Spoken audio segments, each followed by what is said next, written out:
What's up, geeks and gamers, and welcome to Gaming with Geeks. I'm Lethal Lightning, and this is my review in progress of Ghost of Tsushima. Now, this game was one of my most anticipated games for 2020, and considering everything that's happened in the gaming industry this year, cough cough Naughty Dog, it really is a breath of fresh air to have a game come out that's just made me enjoy playing a video game, so much so that I haven't felt this way since Kingdom Hearts 3 came out. And the only reason I can say that for Kingdom Hearts 3 is because I'm a diehard Kingdom Hearts fan, and the anticipation for that game, well, it was bigger than the game, to be honest.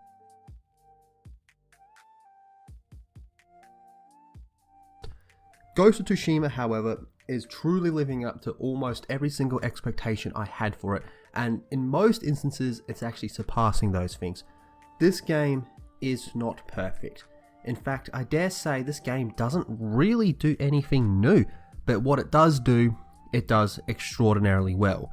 However, like I said on my raw thoughts video over on my channel after playing the game for only 2 hours at the time, I stand by my comment that this game seems to borrow a lot of elements from a lot of other video games. Now, the obvious one being Assassin's Creed, and while I'm not the biggest Assassin's Creed guy, I only ever played the first one, there was one particular section that stood out to me where it was just instant flashbacks of Assassin's Creed.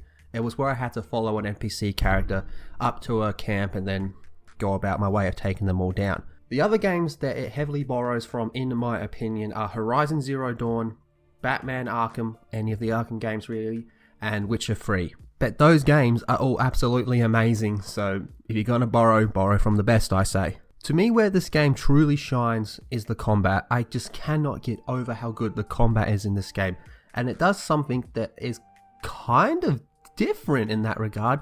It doesn't have a lock-on feature. You have to point in the direction of which enemy you want to attack.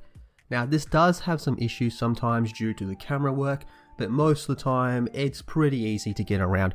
And what it manages to do is create this truly dynamic experience of a samurai during a sword fight, and having the option to swap stances during a fight opens up for more possibilities of 1, experimentation, and 2, coming up with better tactics to take down your enemies.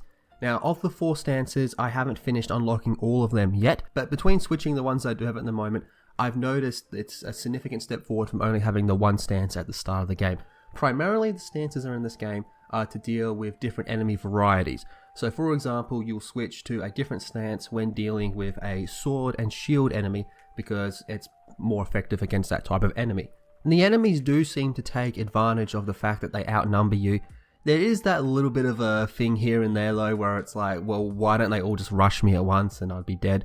But for the most part, they do a better job of it than Arkham games do.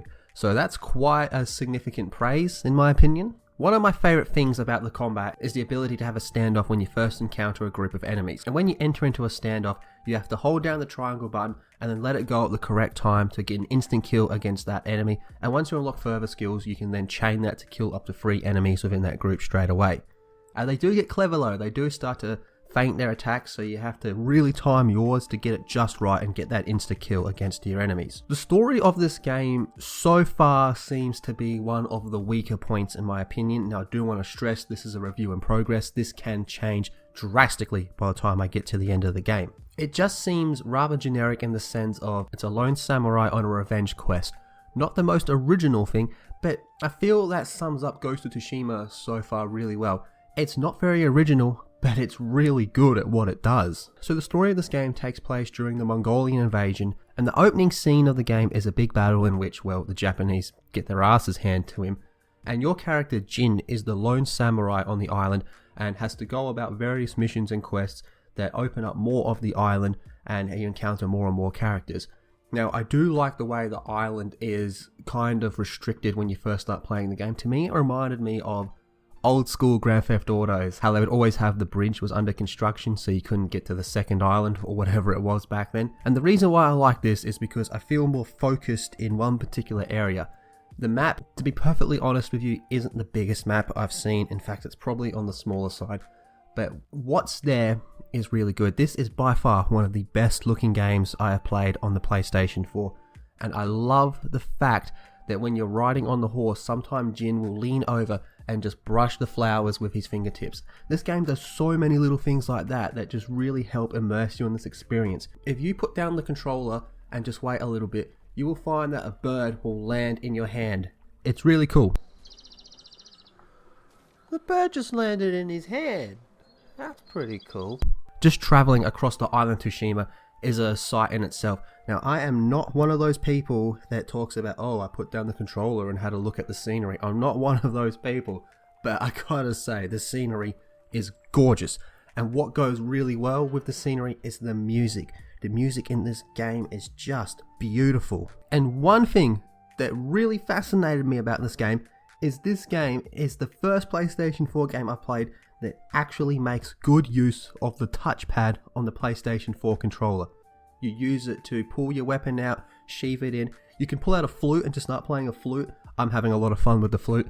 And then you can also use it to activate the wind. Now, the wind in this game is basically a natural compass. The wind will always breeze in the direction of your next objective. However, if you swipe up on the touchpad, there'll be a massive gust of wind that will really clearly lay out which direction you're supposed to be traveling in. Upgrading your equipment is pretty self-explanatory and pretty basic, really. You need X number of supplies, you take it to a merchant, they upgrade your armor, and you have better armor, better bow, better sword, whatever it may be. Relatively simple on that front. Another negative that I do have to give the game at this current stage in my playthrough is Jin is not overly an amazing character. Again, review in progress, this could change by the end of the game. He also, like the story, just seems rather generic to me. But I got nothing against the character, but I do like the fact he's kind of questioning the samurai code and does it work given the current circumstance. The flashbacks at the start of the game are a little bit of a drag. It does slow the pacing down significantly, but they do serve a purpose. They reflect on the relationship between Jin and his uncle, who's training him to be a samurai.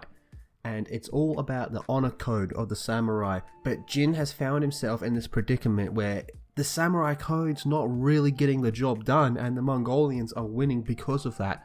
So that's when you start to become the ghost of Tsushima. The samurai code is all about honorable and face-to-face fights.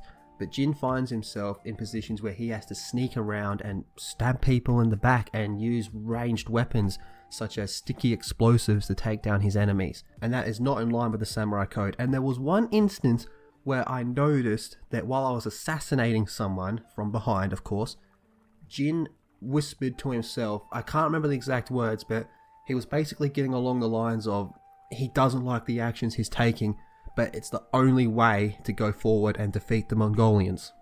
That type of stuff is awesome. Absolutely awesome. The other side characters, again, don't really have too much to say about them at this stage. Every character in this game has a lot of potential, just need to put more hours into it. However, all in all, I am really enjoying playing this game. This game is ticking a lot of boxes for me personally. It's not perfect, but so far I'm having an absolute blast with this game. I keep finding myself throughout the day being like, I just want to get back to playing this game no matter what I'm doing at the given time. And that speaks volumes at the moment. I can't wait to put in more hours into this game, whether I'm playing offline, streaming it on this channel, my Twitch, wherever it may be. I just want to get back to playing this game. In fact, once I've done uploading this video, there's a very good chance I'll go straight back to playing Ghost of Tsushima. But to those of you that are playing the game at the moment, what are you thinking of it? Drop your thoughts in the comment section down below. To those of you that haven't bought it yet, do you think you might give it a chance? Let me know. Be sure to subscribe to Gaming with Geeks. Check out the Geeks and Gamers website. Consider becoming a premium member for exclusive content. Be sure to share the video around. Leave a big thumbs up on it. Stay safe, take care of yourself, and I will see you all in the next video.